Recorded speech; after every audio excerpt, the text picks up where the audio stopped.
Huge news to share with you, and it has to do with banks getting into crypto. That's right, SAB 121 is gone. We're also going to talk about ETH, XRP Strategic Reserve, and I say bad things because I'm a naughty boy, so here's your warning. You see what I got up on the screen? SAB 122, and that means what, everyone? SAB 121 is gone, and banks can get into crypto.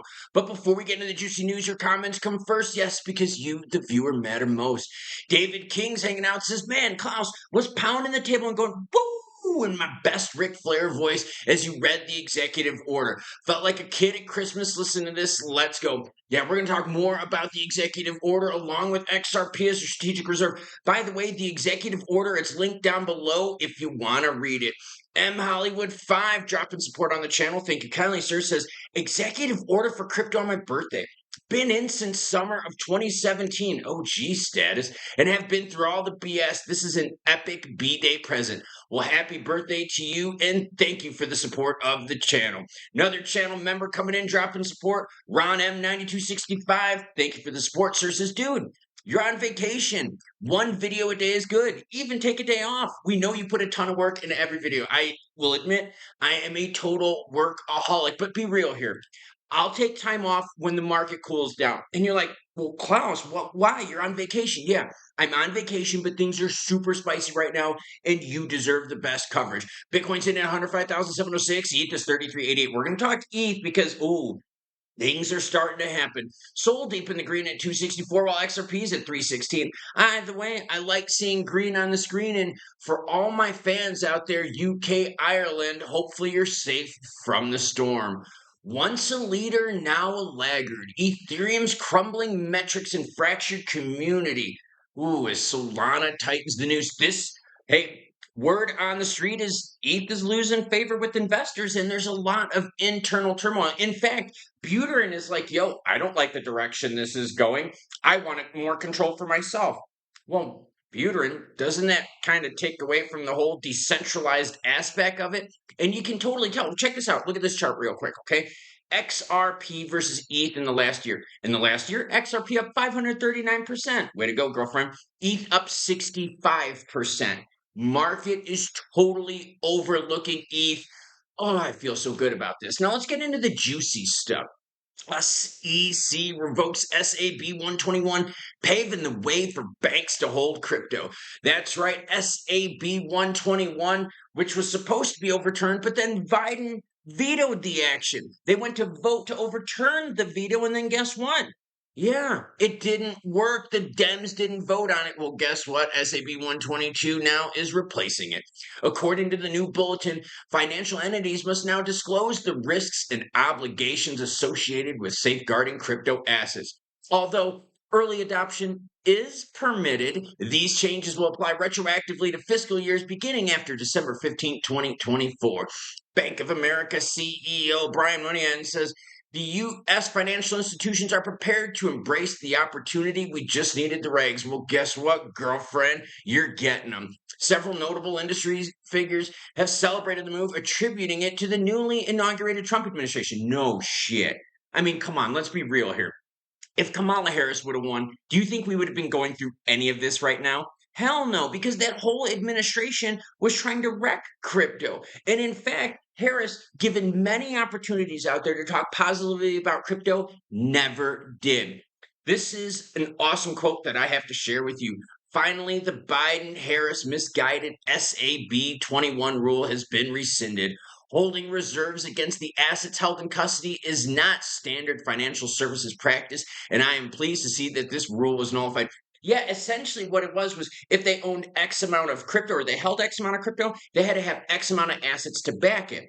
Well, that makes no sense. When do you need assets to back other assets? No, you need assets to back what, everyone? Liabilities. Crypto mom Hester Pierce comes out swinging and she says, bye-bye SAB 21. It's not been fun. Staff Accounting Bulletin 122, in effect. And if you want to read it, it's all linked in the description below. Pretty short. Nothing really too crazy on this because I want to get now into Brad Garlinghouse and XRP Strategic Reserve. Ripple CEO pushes XRP adoption for Trump's digital asset reserve plan. Some people were taking some knocks at Brad, saying, Brad, what's with you pushing all the XRP stuff? We know we're going to go BTC, blah, blah, blah. The executive order talks about BTC. No, no, no, no. In fact, I have the executive order right here. And let's go to that executive order, which is linked down below, and see what they talk about. Because I've seen channels out there talking XLM strategic reserve, BTC strategic reserve. No, nothing is mentioned, and that's the key. This is what it says. The working group shall evaluate the potential creation and maintenance of a national digital asset stockpile and propose criteria for establishing such a stockpile potentially derived from cryptocurrencies lawfully seized by the federal government through its law enforcement staff. Now, we've seen the wallets, right? The government wallets, okay? They have almost 200,000 BTC. So that would be an obvious way to start. But remember, Trump also wants to go with US cryptos. He wants to bolster the US crypto market, and that also means the alts. So when Brad is out here saying, yo, we could have an XRP strategic reserve, he's not lying. We definitely could, because we're going to see what the working group says about the potential of creating a digital asset stockpile and what would be included in that. So if you see a channel out there saying, oh, XRP was mentioned, BTC was mentioned, there was not a single specific crypto mentioned, only that they're going to what? Evaluate the potential creation and maintenance of a national digital asset stockpile. So be careful with all those liars out there trying to use you for views. Overall, the crypto market is healthy AF as volume right now is up 18% to 178 billion. Look at market caps, and this is what we're talking about. XRP at 183 billion, ETH at 408 billion. We get an XRP ETF. Guarantee you we're going to narrow that gap. But, remember, my job is bringing the news, whether it's good or bad, happy or sad. Here's part of the problem, okay? We've got new dates coming in right now with the appeal. It's not going to be in this video. I'm going to have a separate one, okay? We still got to go through all this appeal stuff until it's completely knocked out. So hit the subscribe button, notification bell so you don't miss out, because my next video is going to talk about the key dates in the appeal and what's going on with that. But let's talk XRP price. And like I shared with you earlier, the market is telling us right now they don't give a shit about ETH. And what's interesting about that is Buterin is kicking and screaming, and he's pulling a Mashinsky, where he wants to take more control for himself. But Buterin, decentralization, that's not how this works. Let's do this. Let's get rid of ETH and let's just talk XRP directly price-wise. As yes, you can see the Trump effect here in November taking effect. Let's go now into the 15-minute candlestick and see what she reveals. I'm happy. Definitely happy with this. We had a couple close moves here, close to that $3 mark, but no, we didn't get there. We stayed north of that. So again, it appears that XRP right now has got some severe support or extreme support or good severe extreme support. I don't know if I could say it that way. At the $3 mark. Yeah, we did breach it on the 20th, but then look how far or how fast we popped back up and then got back into the 330 range. So now some of you out there are going, well, bro, how come, though, the market didn't frickin' react hardcore with the Trump executive order? Well, that's because no cryptos were specifically mentioned. Other thing with the executive order is they said this, given within 180 days, okay, so within 180 days, which means it could happen sooner, the working group shall submit a report which should recommend the regulatory and legislative proposals that advance the policies. So the executive order didn't say, oh, this and this and this and this. They're saying, hey, look, 60 days, you need to do this. 30 days, you need to do this. 180 days, you need to do this. We're going to also look at strategic reserves. We're also going to look at the framework. The best part about this, it says within 30 days of this order, all groups shall identify the regulations and documents that affect the digital asset sector. Because remember how many times Gensler was out there saying, well, the rules are clear to become crypto compliant. And people were like, okay, so what are the rules? Well, I'm not going to tell you, but the rules are clear. And they're like, well, but dude, you kind of need to tell us the rules. Well, guess what? In 30 days, we're going to know exactly all the rules that are in effect right now.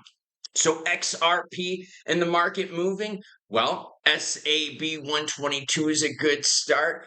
Trump crypto executive order is a good start, and we're going to get even more news now over the next several months and quarters as the Trump executive order is official. XRP as a strategic reserve is a possibility. Why? Well, because the working group is going to let us know what they want to do, what they want to use, and how they want to use it. XRP hopes still alive. XRP ETF could definitely pump it and narrow the gap with ETH.